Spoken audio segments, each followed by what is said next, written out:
ये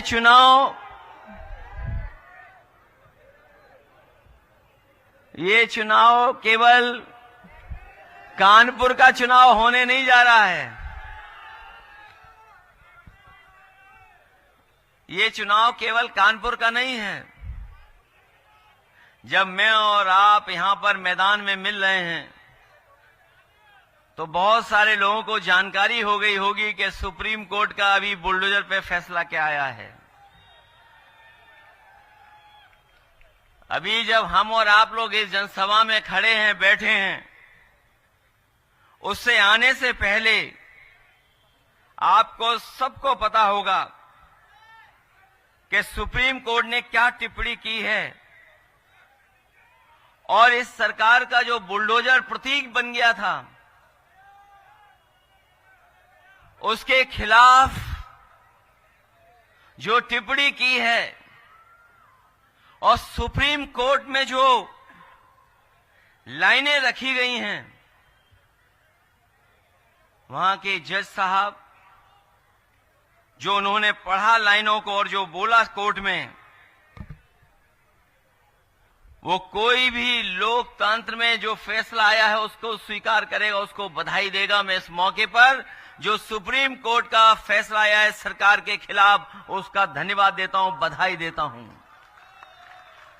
और वो जो लाइनें पढ़ी उन्होंने, जिस तरीके से घर तोड़ा गया था बुलडोजर से, उसके खिलाफ कोर्ट में गए और उसके बाद जो जजमेंट आया है, ऐसे कम फैसले होते हैं जहां पर सरकार को जुर्माना देना पड़ता है। क्या कोई सोच सकता है कि सुप्रीम कोर्ट ने सरकार पर 25 लाख का जुर्माना लगाया है? न केवल जुर्माना लगाया है बल्कि ऐसे दोषी अधिकारियों के खिलाफ कार्रवाई करने के लिए भी कहा है जिन्होंने बुलडोजर चला करके किसी का घर तोड़ने का काम किया है। जो घर तोड़ना जानते हैं उनसे क्या उम्मीद करोगे आप? जो घर तोड़ने में सेकंड न लेते हो उनसे क्या उम्मीद करते हो? कम से कम आज के बाद उनका बुलडोजर हमेशा हमेशा के लिए खड़ा हो जाएगा गैराज में। अब किसी गरीब का घर नहीं टूटेगा। और जो फैसला देते समय पढ़ा उन्होंने अपनी लाइनें, अपना घर हो, अपना आंगन हो। उन्होंने एक व्यक्ति के बारे में लिखा कि अगर जो व्यक्ति अपने जीवन भर में कोशिश करता है कि घर बना ले, उसके लिए जो लाइनें पढ़ी गई कोर्ट में, अपना घर हो, अपना आंगन हो, इस ख्वाब में हर कोई जीता है। इंसान के दिल को ये चाहत है कि एक घर का सपना कभी न छूटे। तो सोचिए, सुप्रीम कोर्ट ने कहा है। इससे ज्यादा सरकार के खिलाफ टिप्पणी और क्या हो सकती है? ये बात मैं इसलिए कह रहा हूं और ये लाइनें मैं इसलिए पढ़ रहा हूं, हमें पूरा भरोसा है न्यायालय पर। एक दिन हमारे आपके विधायक रिहा होकर के आपके बीच में आएंगे और जो पहले जिस तरीके से काम करते थे उसी तरीके से काम करेंगे। सोचिए कितनी तकलीफ और परेशानी का उन्हें सामना करना पड़ा। वो जो झूठे मुकदमे लगे जिसकी वजह से जेल जाना पड़ा, और जिन परिस्थितियों में चुनाव हो रहा है, आज उनकी पत्नी जो कभी चुनाव में नहीं निकली बाहर, कभी पब्लिक कार्यक्रमों में नहीं पहुंची, लेकिन सोचो परिस्थितियों ने क्या परिस्थिति पैदा की कि आज समाजवादी पार्टी ने उन्हें अपना प्रत्याशी बना करके इंडिया गठबंधन के सहयोग से आपके बीच में चुनाव लड़ने के लिए पहुंचाया है। मैं जानता हूं ये आधी आबादी का भी नेतृत्व कर रही हैं। ये न केवल जीतेंगी बल्कि रिकॉर्ड मतों से जीतने जा रही हैं।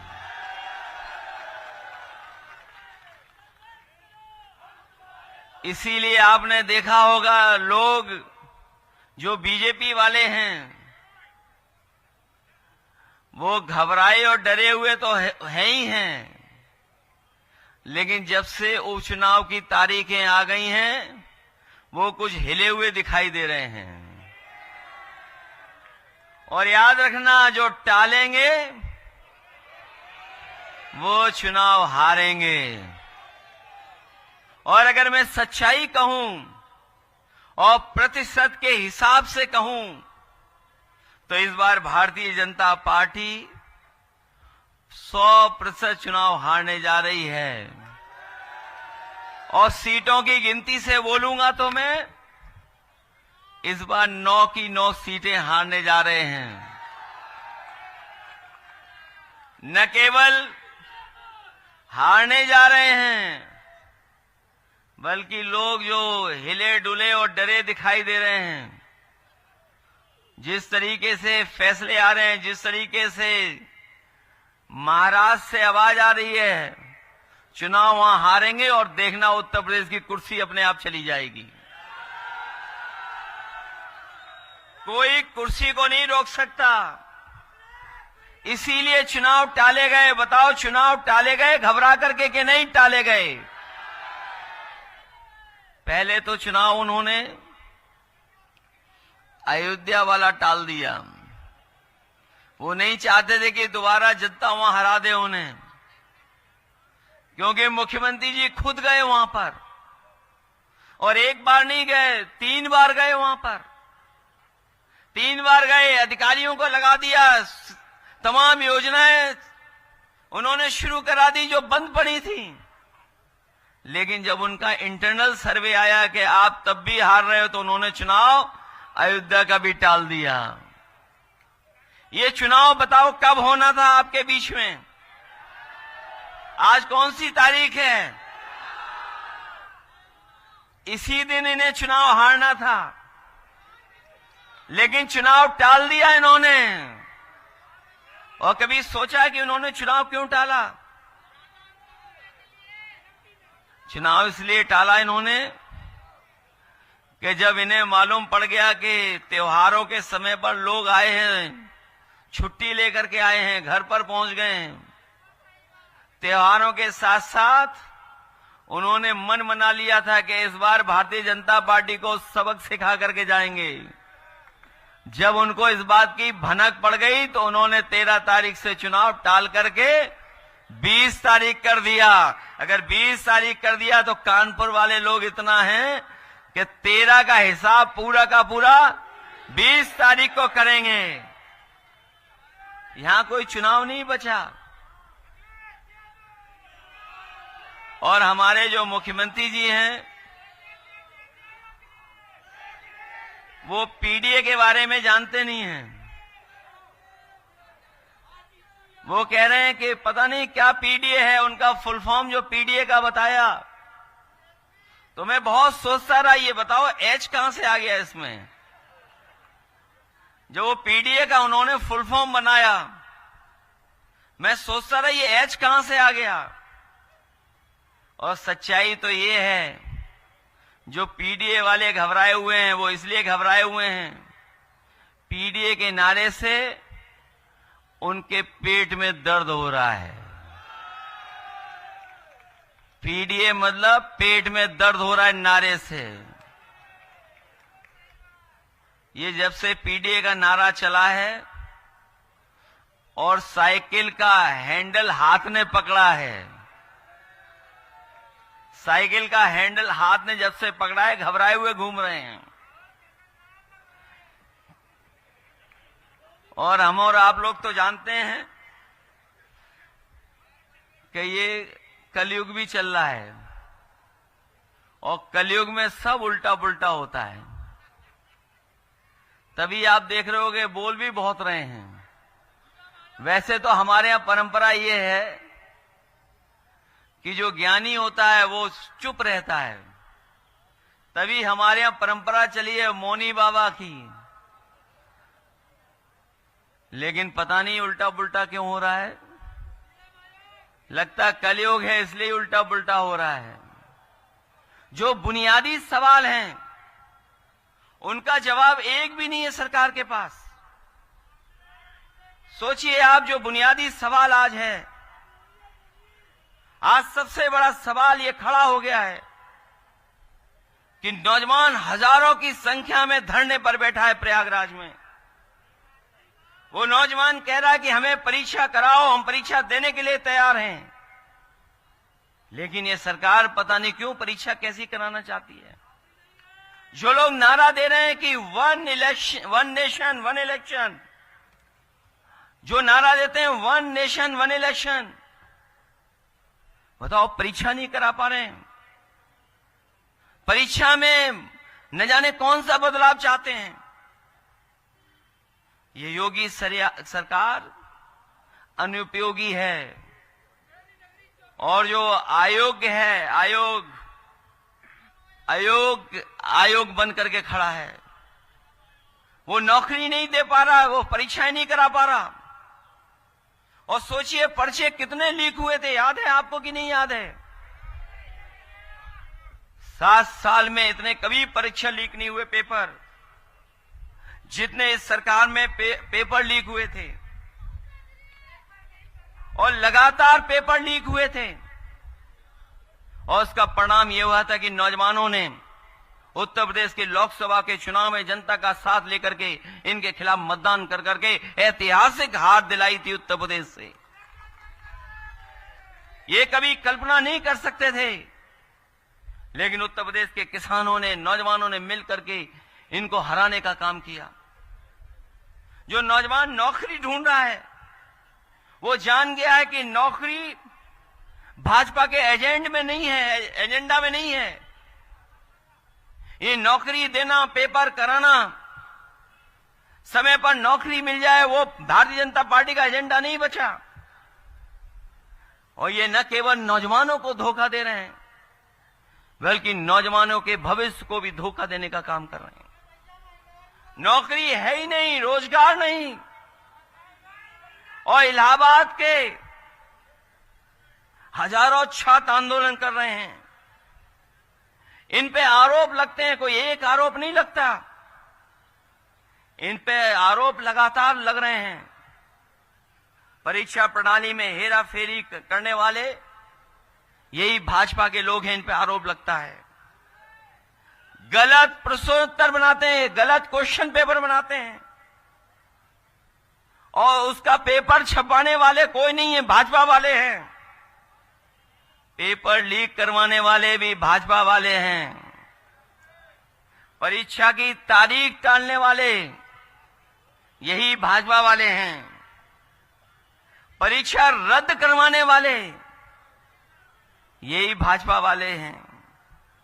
और कभी कभी कॉपी भी बदलवा देते हैं।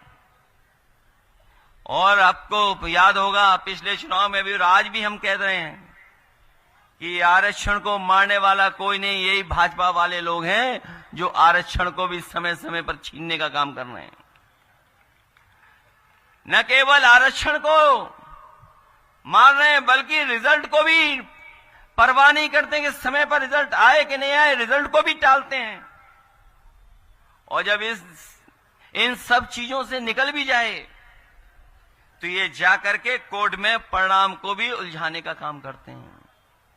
लेकिन इस बार नौजवानों ने मन बनाया है कि ऐसी युवा विरोधी सरकार के खिलाफ मतदान करने का काम करेंगे। और न केवल इस चुनाव में हराएंगे, बल्कि 27 का चुनाव का भी हराने का काम करेंगे। ये हमारे साथी जो महंगाई की बात कर रहे हैं, आज अखबार पढ़ा होगा या कल की खबर पढ़ी होगी आपने, पिछले कई वर्षों की सबसे ज्यादा महंगाई दर आज दिखाई दे रही है। कोई भी चीज है उसकी सब महंगाई बढ़ा दी। और उसका परिणाम यह हुआ कि महंगाई की वजह से हमारे त्योहार भी फीके पड़ गए। और जो लोग हमारे त्योहारों पे खुश होते थे, महंगाई की वजह से त्योहारों पे भी दुखी नजर आए। और महंगाई इसलिए भी है क्योंकि भारतीय जनता पार्टी के लोग मुनाफा कमाना चाहते हैं। मुनाफा कमा करके महंगाई को बढ़ाने का काम कर रहे हैं। न केवल महंगाई बढ़ाई है, बल्कि हमारे किसानों के सामने भी संकट पैदा किया। याद रखना, जब किसान हमारा खुशहाल होता है तब हमारे शहर भी खुशहाल हो जाते हैं। क्योंकि जब किसान के हाथ में पैसा आता है तो हर चीज बिकती है, हर चीज की खपत बढ़ती है। ये हमारे किसानों के साथ धोखा कर रहे हैं। पहले तो बोरी में चोरी करते थे, आज पता कर लो डीएपी की बोरी पूरी चोरी हो गई। ये जो लोग हमें दिखाई दे रहे हैं, अखबार पढ़ते होंगे या जानते होंगे, ग्रामीण क्षेत्र में पता कर लें, डीएपी की किसी दुकान पर डीएपी नहीं है। और बीजेपी वालों को कौन समझाए, ये डीएपी को भी वो पीडीए समझ रहे हैं। उन्हें समझ में आ रहा है कि ये डीएपी पीडीए है, क्योंकि डीएपी में डीएपी और पीएडी में पीएडी दोनों अक्षर एक से दिखाई देते हैं। तो जहां पीडीएस की वजह से उन्हें पेट दर्द है, इसीलिए दुकानों से किसानों की डीएपी भी गायब कर दी उन्होंने। कहीं डीएपी नहीं है। और ये जो कुछ चल रहा है, सब कुछ जो दंगे कराए जा रहे हैं, इसके दोषी कोई है तो भाजपा ही हैं। ये दंगा हुआ नहीं, भाजपाइयों ने कराया। और भाजपा के लोगों ने भाजपा पे ही केस लिखवाया। और ये इसलिए घटना करते हैं जिससे कि हमारे जो बुनियादी सवाल हैं वो छिप जाएं, बुनियादी सवालों पे चर्चा नहीं हो। इसीलिए जानबूझ करके ये समय समय पर नए नए नारे लेकर के आते हैं। ये जो नकारात्मक नारे हैं कभी जनता स्वीकार नहीं कर सकती है। ये जो निगेटिव सोच के लोग हैं वो कभी भी जनता के बीच में कामयाब नहीं हो सकते हैं। हालांकि हमारे समाजवादी साथियों ने, कुछों ने तो अखबार पढ़ा होगा, लेकिन अंग्रेजी का अखबार बहुत से लोग नहीं पढ़ते हैं। लेकिन आज सुबह सुबह जब मैं अखबार पढ़ रहा था, हमारे पत्रकार साथी, देश का बहुत प्रतिष्ठित अखबार, बहुत खबरें थी उसके अंदर, लेकिन उन्हीं खबरों के अंदर एक छोटी खबर भी थी। वो मैं आपके माध्यम से उन तमाम नकारात्मक लोगों को बताना चाहता हूं कि नकारात्मक होने से क्या नुकसान होता है। जो नेगेटिविटी होती है, जो डर खुद होता है, उसका असर क्या दिखाई देता है। जो अखबार मैंने पढ़ा और जो खबर उसमें पढ़ी, एक बहुत ही प्रतिष्ठित यूनिवर्सिटी है, पेंसिल्वेनिया स्टेट यूनिवर्सिटी, वहां की रिसर्च ये कहती है कि जो लोग नकारात्मक हैं, जो लोग नेगेटिव हैं, जो लोग डर की बात करते हैं, उनकी उम्र कम होती है। ये सुझाव दे रहा हूं मैं उन लोगों को जिनका भाव चेहरे से नकारात्मक दिखाई देता है, जिनके हाथ में विकास की रेखा नहीं है, उनके हाथ में विनाशकारी रेखा है। और ये स्टडी कहती है कि अगर आप खुश रहते हो, आप पॉजिटिव बात करते हो, तो आपकी उम्र भी बढ़ती है और आप जवान भी दिखाई देते हो। ये सुझाव है भारतीय जनता पार्टी के जो नकारात्मक सोच वाले हैं, जो दूसरों को अपराधी बोलते हैं, गुंडा बोलते हैं, बदमाश बोलते हैं। आपने सुना होगा हम लोगों को और आप लोगों को क्या क्या कहते हैं ये लोग। कभी अपराधी कहते हैं, कभी माफिया कहते हैं, कभी गुंडा कहते हैं। मुझे तो लगता है कि जब वो घर से निकलते हैं तो आईना नहीं देख करके निकलते हैं। इसलिए नेगेटिव पॉलिटिक्स को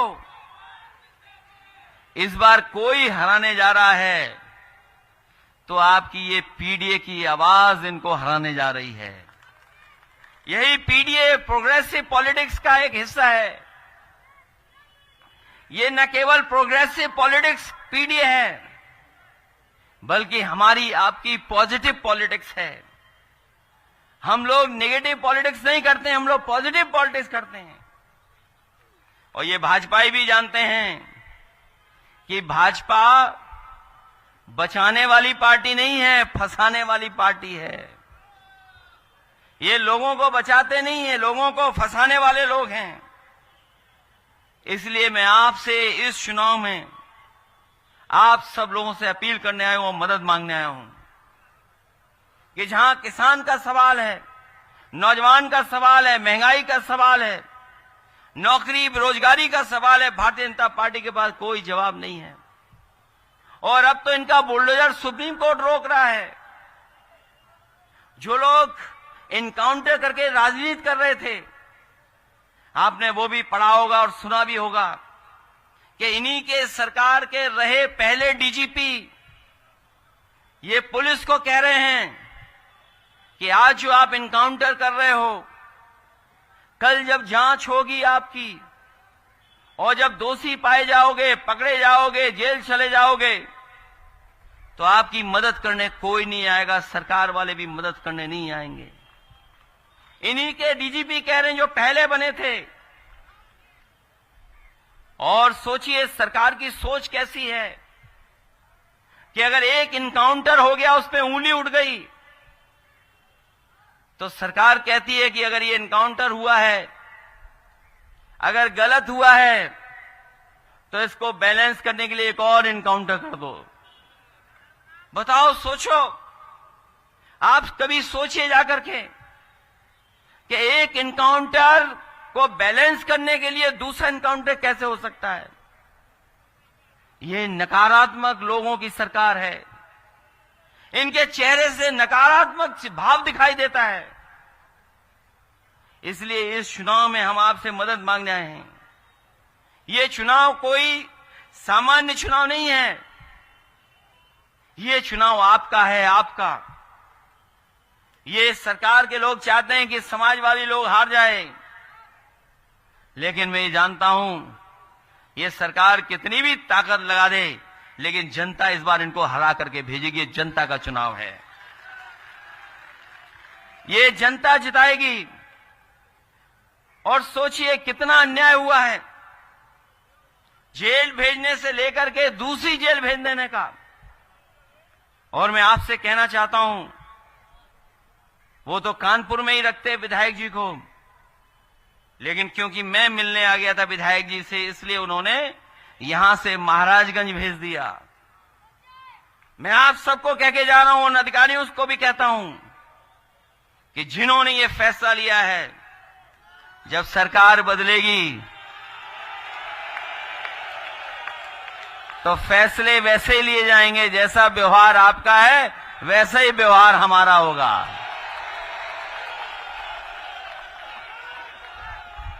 जैसा व्यवहार आपका है, आपका अगर प्यार का व्यवहार है, तो हमारा भी प्यार का व्यवहार रहेगा। आप अगर हमारे साथ अन्याय करेंगे, तो उस अन्याय को हम लोग भूलने वाले नहीं हैं। इस बार ये अन्याय नहीं भूलेंगे। और अभी मैंने कुंदरकी, जब मैंने कहा, कुंदरकी में मैंने जब कहा कि अधिकारियों के खिलाफ मैंने ज्यादा बोल दिया, तो कुछ अधिकारियों ने कहा कि मत बोलिए, हम तो आपके साथ ही हैं। और वो इसलिए भी हैं कि आपने कभी देखा हिसाब किताब, 50 में पायदान वाला सबसे ऊपर बैठा है, तो बाकी जितने लोग हैं क्या खुश होंगे? 50 में पायदान वाला सबसे ऊपर है, जिसको एक एक करके ऊपर आना था, किसी को नहीं आने दिया जा रहा है। तो वो सब के सब इंतजार कर रहे हैं कि कुर्सी कब हटे, कब हिले, तब हम आपका साथ देंगे। अभी तो अंदर ही अंदर साथ दे रहे हैं, बाद में आपके खुल करके साथ देने जा रहे हैं। ये जो पुलिस के हमारे साथी हैं, ये जानते होंगे पुलिस विभाग के लोग, सबसे महत्वपूर्ण फैसले समाजवादियों ने लिए। जब प्रमोशन की बात आई तो बहुत सारे लोग कह रहे थे कि प्रमोशन करिए लेकिन परीक्षा लिखवाइए, प्रमोशन के लिए परीक्षा लिखवाइए। लेकिन परीक्षा हमारे जवान कैसे दे पाते हैं जिन्होंने नौकरी 10 साल 15 साल 20 साल कर ली थी। मैंने कहा कोई परीक्षा नहीं होगी, सीधा का सीधा प्रमोशन होगा। और उसका परिणाम हुआ कि इतने प्रमोशन कभी नहीं हुए जितने समाजवादी सरकार में हुए। ये हमारे पुराने लोग जानते होंगे, थाने में जब अपनी समस्या लेकर के जाते थे तो पहले थाने वाले लोग कहते थे कि हमारी गाड़ी में डीजल पेट्रोल तो भरवा दो, तभी तो गाड़ी आगे चलेगी। ये समस्या थी, डीजल पेट्रोल के लिए बजट नहीं होता था। अगर बजट के साथ साथ 100 नंबर की गाड़ी अगर किसी ने दी तो समाजवादियों ने दी थी। ये कानपुर वाले जानते होंगे, सबसे पहले यहीं शुरू हुई थी गाड़ियां। और हम लोगों ने इसलिए व्यवस्था बनाई थी कि फोन करो और पुलिस आपकी मदद करने आ जाए, सेवा करे आपकी। लेकिन पता नहीं उल्टा पुल्टा क्या हो गया है। जब से 100 से 112 हो गई, न केवल इन्होंने अपना हिसाब किताब बदल दिया, रेट बढ़ा लिया है, बल्कि जो थाने में बैठे लोग हैं उन्होंने कहा कि अब जिम्मेदारी तुम्हारी नहीं है, अब तुम्हें समस्या का समाधान नहीं करना है, उन्हें पकड़ करके हमारे पास ले आओ। तो सोच ले थाने में क्या हो रहा है। उत्तर प्रदेश में देखने को मिल रहा है कि पुलिस पुलिस को पकड़ रही है, पुलिस बेईमानी कर रही, पुलिस पुलिस को पकड़ रही। यहां तो बहुत पहले चुनाव में भी हमने कई बार कहा पुलिस पुलिस को पकड़ रही। बताओ, आज तक तो पुलिस चोर को पकड़ती थी, लेकिन इनकी सरकार में बताओ पुलिस पुलिस को पकड़ रही। अभी जो प्रधान सांसद जी का क्षेत्र वाराणसी, वहां पे मैंने खबर पढ़ी कि एक जुआ चल रहा था कहीं दिवाली के शुभ अवसर पर। पुलिस के लोग गए और पूरा पैसा लेकर के चले आए। जब मैंने उसको अपने सोशल मीडिया पे लिख दिया तो पुलिस ने कहा कि ऐसा कुछ हुआ नहीं, घटना नहीं हुई। लेकिन मैं अपने पत्रकार साथियों को धन्यवाद दूंगा, ये लोग भी बहुत खोजी लोग हैं। ये लोग भी ढूंढ के ले आए सीसीटीवी और वीडियो चला दिया कि हमारे पुलिस के अधिकारी एक बड़ा बैग लेकर के जा रहे थे, सस्पेंड हो गए। एक थाना है गाजीपुर बलिया में, हमारे जाने के बाद किसी भी पुलिस कर्मचारी पूछ लेना वो थाना कौन सा है जिसमें सबसे ज्यादा कमाई होती है। सोचिए, थाने की पुलिस को पकड़ने के लिए एडीजी को जाना पड़ा, एडीजी को।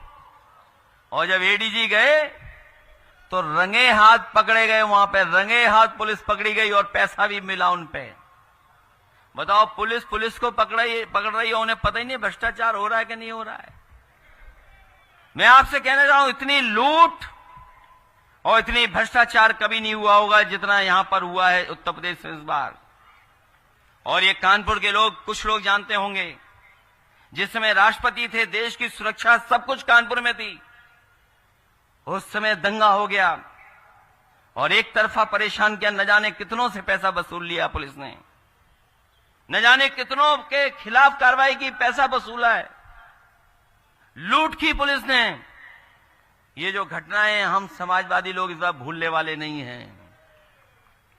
और जो मुख्यमंत्री जी कहते हैं कि उनके यहां महिलाएं बहुत सुरक्षित हैं, आज ही अखबार मैंने पढ़ा कि महिलाओं को बचाने के लिए कि आत्मदाह कर ले आंखें कोई, उसके लिए एक नई गठन की है पुलिस के, कुछ लोगों को जिम्मेदारी दी गई है।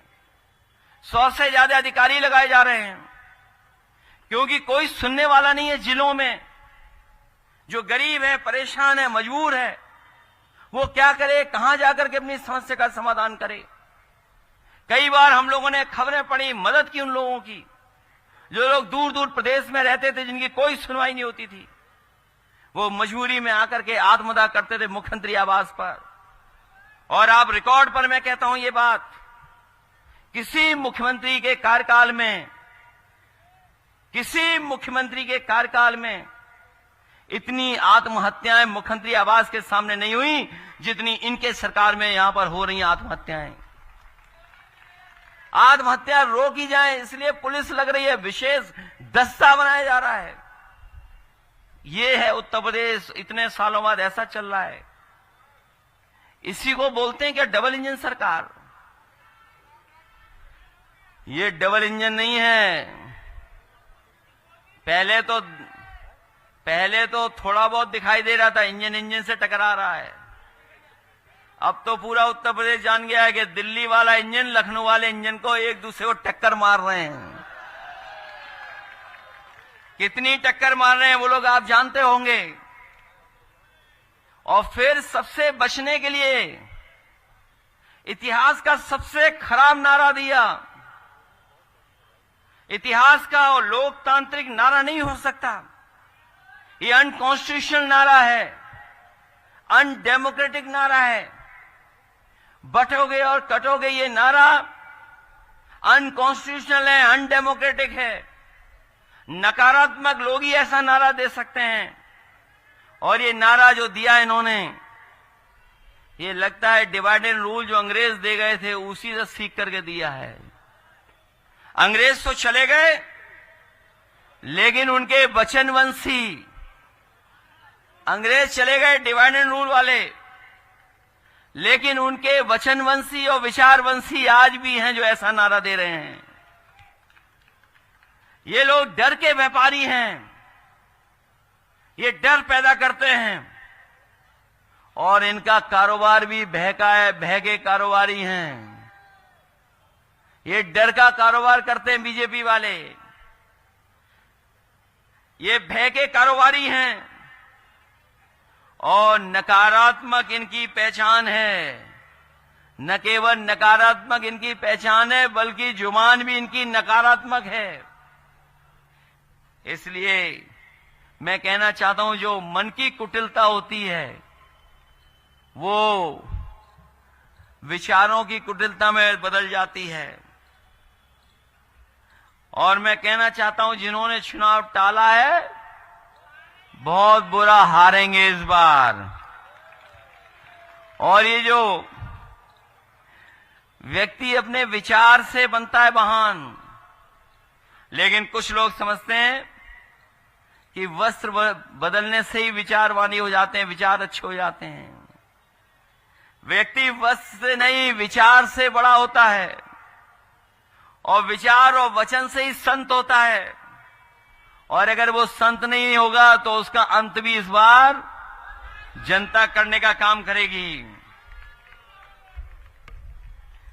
इसलिए मैं आपसे निवेदन करना चाहता हूं कि ये इनकाउंटर वाली सरकार है, ये झूठा फंसाने वाली सरकार है, उसको आप लोग हराओगे कि नहीं हराओगे आप?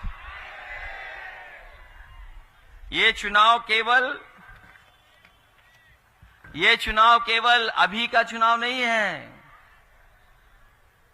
ये 27 का भी चुनाव यही है। हमारे कुछ साथी कह रहे थे 27 का भी चुनाव है, लेकिन उससे भी बड़ी बात है, ये न्याय दिलाने के लिए चुनाव है। न्याय के लिए, न्याय के पक्ष में आपको वोट डालना है। क्योंकि जो अन्याय विधायक इरफान के साथ हुआ है, कोई कल्पना नहीं कर सकता था इतने झूठे मुकदमे लगाए जाएंगे। और केवल समाजवादियों के ऊपर मुकदमे लग रहे हैं। जितने भी समाजवादी लोग हैं, और वो अगर पक्के और ठोस समाजवादी हैं, उन्हें डराने के लिए, झुकाने के लिए। लेकिन मुझे खुशी है इस बात की कि न विधायक जी झुके, न डरे, न उनकी पत्नी जो बहादुर है नसीम सोलंकी झुकी हैं। ना उनकी पत्नी झुकी, ना मां कहीं झुकी। वो अन्याय के खिलाफ लड़ रही हैं। और अगर इनके आंख से आंसू निकले हैं तो लोकतंत्र में एक भी आंसू सरकार को गिरा सकता है। आंसू निकलने का मतलब इस सरकार ने कितना दुख और परेशानी दी है।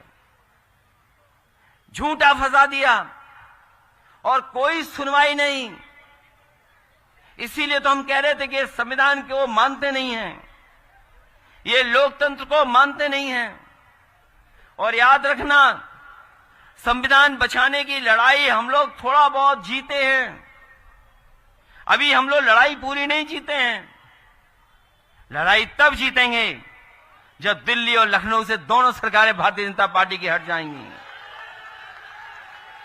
ये संविधान बचाने के रास्ते पे हम लोग चल दिए हैं। बाबा साहब भीमराव अंबेडकर जी ने जो हमें ताकत दी है, उस चुनाव में भी हम कह रहे थे, अभी का चुनाव जो लोकसभा का गुजरा, उसमें भी हम लोग यही कह रहे थे कि संविधान हमारी संजीवनी है। बाबा साहब भीमराव अंबेडकर जी ने जो संविधान दिया है, वो संविधान हमारी ढाल है, वो संविधान हमारी सुरक्षा है, वो संविधान हमें शक्ति देता है। ये संविधान हमारा रक्षा कवच बनकर के काम करता है। इसलिए ये संविधान हमारा संजीवनी है। ये न केवल आप इस परिवार को न्याय दिलाने के लिए वोट डालने जा रहे हैं, बल्कि संविधान बचाने के लिए भी आप लोग वोट डालने जा रहे हो। ये सरकार अभी सुधरी नहीं है। जो पढ़ाई में, जो नौकरी में आरक्षण मिला था, जो नौकरी और पढ़ाई में आरक्षण मिला था, उससे भी खिलवाड़ कर रहे हैं ये लोग। हालांकि हाई कोर्ट, सुप्रीम कोर्ट मदद कर रहा है, लेकिन उसके बावजूद भी संस्थाओं में इन्होंने लोगों को बैठा दिया है। जो संस्थाएं बैठी हैं, अभी उन संस्थाओं से हमें न्याय दिलाना है आपको। इसलिए बाबा साहब भीमराव अम्बेडकर जी के रास्ते पे चलने वाले लोग और तमाम उनको मानने वाले लोगों से मैं अपील करना चाहता हूं कि हम समाजवादी लोग लोहिया के विचार और बाबा साहब भीमराव अम्बेडकर जी के विचारों को लेकर के आगे बढ़ेंगे। कोई भी जोखिम उठाना पड़ेगा, लेकिन हम लोग संविधान को खतरे में नहीं आने देंगे। संविधान को बचाने के लिए कुछ भी करेंगे। इसलिए मदद करिए आप लोग। और ये पुराना परिवार समाजवादी है। मुझे याद है कि नेताजी मुख्यमंत्री थे, हाजी मुश्ताक सोलंकी साहब इनके पिताजी विधायक थे, और उस समय कानपुर के विकास के लिए बहुत चिंता करते थे। एक बार आए, बोले कि हमें ये बड़ा बाजार बनवाना है। हमने कहा ये तो कानून बना ही नहीं है, ऐसा कानून बन ही नहीं सकता जो आप प्रस्ताव लेकर के आए हो। हम लोग नेताजी के पास गए मिलने, और नेताजी से जब कहा जाकर के ये ऐसा प्रस्ताव है, सब अधिकारी मना कर रहे हैं। नेताजी ने कहा मैं मुख्यमंत्री हूं, जो भी प्रस्ताव ये लेकर के आए उसके लिए कानून बनाओ और पास कर दो। शायद वो कानपुर के लिए, और उस समय हाजी मुश्ताक सोलंकी साहब थे, उनकी वजह से वो कानून बदल करके नेताजी ने उस समय बनाने का काम किया। उसकी वजह से न जाने कितनों को लाभ पहुंचा। विकास हो चाहे, और हमारे मुख्यमंत्री जी कह रहे थे कि कानपुर में मेट्रो चल रही है। बताओ कोई उन्होंने चलाई मेट्रो? अगर मेट्रो किसी ने दी है तो आपको याद होगा, आपके विधायक जी भी मंच पे खड़े थे जब हम लोगों ने उसका शिलान्यास करने का काम किया था। याद है कि नहीं याद है? हालांकि विधायक जी का क्षेत्र में तो काम कर ही रहे थे। उन्होंने कहा कि ये हमारा बहुत महत्वपूर्ण बाजार है, नवीन मार्केट, इसको भी अच्छा कर दो। हम लोगों ने काम शुरू कर दिया था, अच्छा करना, बनाना शुरू कर दिया था। जितना बनाया समाजवादियों ने, उसके आगे पार्किंग भी ये सरकार नहीं बना पाई। बताओ कहीं पार्किंग बना पाई? और जो टेंडरी के कारोबार से जुड़े लोग होंगे, समय समय पर उन्हें अपनी ट्रेनरी बंद करनी पड़ती थी। छोटी बड़ी ट्रेनरियों के ऊपर संकट लाते हैं। हम अपने सभी कारोबारी, छोटे बड़े कारोबारियों को कह के जा रहे हैं, चाहे हमें 1000 करोड़, 2000, 3000, 5000 करोड़ खर्च करना पड़े, लेकिन कानपुर का जो सबसे पुराना काम है, ट्रेनरी के काम को हम रुकने नहीं देंगे पर्यावरण की वजह से। और जो लोग उस समय की जानकारी रखते होंगे वो जानते होंगे कि ट्रेनरी एसोसिएशन के अध्यक्ष और कुछ महत्वपूर्ण एक्सपोर्टरों को मैंने इटली भेजा था। इटली में किस तरीके से ट्रेनरी चल रही हैं, किस तरीके से कैसे पॉल्यूशन न हो पाए, उसकी वजह से हमारा कारोबार रुके नहीं। चाहे हमारे घर में कारोबार हो, कहीं हो कारोबार, उससे नुकसान न हो, वो टेक्नोलॉजी लाने का काम। और उस समय मैंने कहा कि चाहे कितना भी खर्च हो जाए हम लोग मदद करेंगे, लेकिन हमारी सरकार नहीं रही, नहीं बन पाई। लेकिन हम जानते हैं सीसामऊ जीतने के बाद 27 में सरकार आपकी बनेगी। चाहे हमें हजारों करोड़ रुपए ट्रेनरी के पानी को और ट्रेनरी के कारोबार को चलाने के लिए करना पड़े, हम लोग हजारों करोड़ रुपए खर्च करने का काम करके कम से कम कानपुर का जो पुराना काम है उस काम को बंद नहीं होने देंगे। अभी मुझे लाल इमली वाले मिले, उन्होंने ज्ञापन दिया मुझे। उन्होंने कहा कि हमारे मजदूर, हमारे कर्मचारियों को न बोनस मिला है, न कोई सुविधा मिल रही है, न लाल इमली चल पा रही है जिस रुतबे के साथ, जिस उसके हिसाब से चलती थी। हम अपने लाल इमली के जितने भी कर्मचारी और मजदूर संघ के लोग हैं, हमारी मदद करो इसमें। हम आपको भरोसा दिलाते हैं कि अगली सरकार जब समाजवादी पार्टी की बनेगी तो दिल्ली वालों से लाल इमली हम लोग उत्तर प्रदेश को ले लेंगे, जिससे हम ही लोगों के हाथ में आ जाए और सीधा सीधा चलाने का काम करें। वैसे तो मुख्यमंत्री जी पढ़े लिखे ज्यादा हैं कि नहीं उसके बारे में मैं चर्चा नहीं करना चाहता, लेकिन बिजली का बिल जो महंगा आ रहा है ये भी इनकी नाकामी है। क्योंकि इस कानपुर में हमारे कांग्रेस पार्टी के भी साथी हैं, यहां बैठे हैं, वो जानते होंगे। जिस समय दिल्ली में इनकी सरकार थी और उस समय इनके बिजली मंत्री जायसवाल जी थे और सरकार समाजवादियों की बन गई थी, उस समय एक प्रस्ताव आया कि यहां पर बिजली का कारखाना लगना चाहिए और लगा सकते हैं हम लोग। उस समय हमने कहा कि आप अगर लगाना चाहते हैं तो उत्तर प्रदेश से सरकार से जो आप सहयोग चाहोगे वो करेंगे।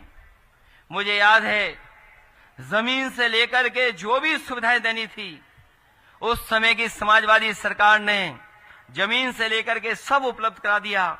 और हमारे कई साथियों को याद होगा कि हमने और उस समय के मंत्री जी ने जाकर के नेवेली लिग्नाइट का प्लांट यहां पर शुरू कर दिया था। जो अब कभी आप हमीरपुर जाते होंगे तो बाईं तरफ देखते होंगे ऊंचा ऊंचा जो चिमनी दिखाई दे रही है वो बिजली का कारखाना समाजवादियों का दिया हुआ और कांग्रेस का दिया हुआ है कारखाना। अगर वो लग गया होता, बिजली ज्यादा बन रही होती तो आपको इतना बिल नहीं देना पड़ता। हमारे उद्योग कारखाने चलाने वालों को मुनाफा ज्यादा हो जाता, उनको बिल ज्यादा नहीं देना पड़ता, उनको कंपटीशन होता तो वो कम से कम दूसरे देशों से कंपटीशन कर सकते थे। इसलिए बिजली का वो भी हम लोगों ने ही किया, समाजवादियों ने। एक और आप देखते होंगे पनखी वाला छोटा कारखाना था बिजली का, अब बताओ कितना बड़ा कारखाना लग रहा है। पहले 250 के लगभग मेगावाट बिजली बनती थी, अब इसमें बनेगी 660। लेकिन हमारे मुख्यमंत्री जी आज तक नहीं बोल पाए हैं, आज तक न उस प्लांट का नाम बोले हैं न इस प्लांट का नाम बोले हैं। उसका प्लांट का नाम है 3x660 super critical thermal plant और इसका है 1x660 super critical thermal plant. बताओ कभी उनके मुंह से सुना आपने? कभी सुना आपने? तो फिर घबरा जाओगे वोट डालने के लिए। बताओ कोई घबराएगा तो नहीं? वैसे तो गंगा में नहाना तो सब जानते होंगे, गंगा में नहाना तो जानते होंगे, पानी में नहाना जो हमारे देसी लोग हैं देसी तरह नहा लेते हैं, देसी तरीके से हाथ पैर मार करके, हाथ भी मार करके पैर भी मार करके। लेकिन कई लोग उस्ताद होते हैं स्विमिंग में, वो पानी में उल्टा लेट जाते हैं, कुछ नहीं हिलाते हाथ वाथ और सीधा तैरते हुए निकल जाते हैं। बताओ इसी तरह बोट डालोगे कि नहीं डालोगे? अब ये प्रशासन आपकी उस्तादी चेक करना चाहती है कि आप बोट डाल पाओगे कि नहीं डाल पाओगे। और आपको क्या घबराहट है जब पीडीए परिवार आपके साथ है? बताओ, पीडीए परिवार है साथ आपके नहीं है? और फिर जो हमारी बहन खड़ी हैं, इन्हें तकलीफ और परेशानी दे रहे हैं ये लोग कि नहीं दे रहे हैं? बताओ, इन्हें जाना पड़ रहा है घर घर के नहीं जाना पड़ रहा? जिन्हें घर में रहना था अपने सम्मान के साथ, उन्हें बताओ घर घर जाकर के वोट मांगना पड़ रहा है। और ये वोट इसलिए मांग रहे हैं कि लोकतंत्र मजबूत हो, संविधान मजबूत हो, किसी के साथ अन्याय ना हो, किसी के साथ धोखा ना हो, इसलिए इन्हें जाना पड़ रहा है। इसलिए मदद करना आप लोग सब लोग, और बिल्कुल घबराने की जरूरत नहीं है। क्यों, समाजवादी लोग घबराने वाले तो नहीं हैं। आपने वो तस्वीर तो देखी होगी, एक बार JP-NIC में मैं जा रहा था जयप्रकाश जी की प्रतिमा पे अनावरण करने, और जब अनावरण के लिए रोका कि आप प्रतिमा पर अनावरण नहीं कर सकते, माला नहीं डाल सकते हैं, तो मैं जाकर के देखा कि गेट है लेकिन गेट बहुत ऊंचा नहीं है। मुझे थोड़ी जगह दिखाई दे रही थी केवल पैर रखने की। तो सोचो हम लोगों ने पैर रख करके बताओ कूद करके चले गए कि नहीं चले गए? इस बार रोकने के लिए उन्होंने टीन लगा दी, बड़ी बड़ी टीन लगा दी, बड़ी बड़ी। हमने कहा अगर टीन लगा दी तो हम भी जयप्रकाश जी की प्रतिमा लाएंगे और अपने घर के पास ही अनावरण डाल देंगे, अनावरण करने। नहीं रोक पाए हम लोगों को, लेकिन अधिकारियों से हमने कहा कि जिस दिन टीन हटाओगे उसी दिन हम डालाएंगे माला। पता लगा अभी भी टीन लगाए हुए हैं वो लोग। हम लोग कानपुर में खड़े, टीन वहां लगी हुई है लखनऊ में। सोचो, इसलिए मदद करिए आप लोग, घबराना नहीं। अगर एक बार रोकें तो दोबारा जाना, और दोबारा रोकें तो तिबारा जाना, और 3 बार भी रोकें तो रात तक इंतजार मत करना, जाते रहना। जाओगे कि नहीं जाओगे वोट डालने? और जब तक चुनाव है तब तक ये डराते रहेंगे, चुनाव दिन ये भी आपका सहयोग करेंगे जो वो लोग हैं। क्योंकि आज जब सुप्रीम कोर्ट का जजमेंट पढ़ लेंगे ये लोग ध्यान से, तो ये भी बदल जाएंगे, कहेंगे कि हम क्यों अपनी नौकरी फंसाएं।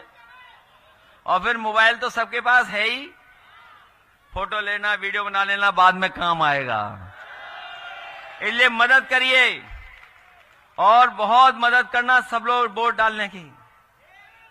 इसलिए ये मान लें कि अब ये जीत के जाएंगी सबसे अच्छे वोटों से। अजय इरफान को खुशी कब होगी और पार्टी को खुशी कब होगी? जब इरफान से ज्यादा वोटों से आप जिता करके भेजोगे। अभी लोकसभा जीते हम लोग, आलोक मिश्रा जी कितने वोटों से जीते थे यहां? वैसे अगर चाहो तो उससे ज्यादा वोटों से जिता सकते हो आप इनको। और ये हमारे नेता लोग हैं, हमारा सबसे निवेदन है उस मंच वालों से भी, इनके सबके घर कानपुर में हैं।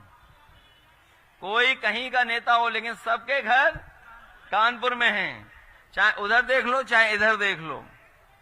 हालांकि हम लोग चूक गए दोनों सीटें, हमारे राजा रामपाल भी जीत गए होते, पता नहीं कहां रह गए पीछे, लेकिन ये दोनों सीटें हमारी जीतने वाली थी।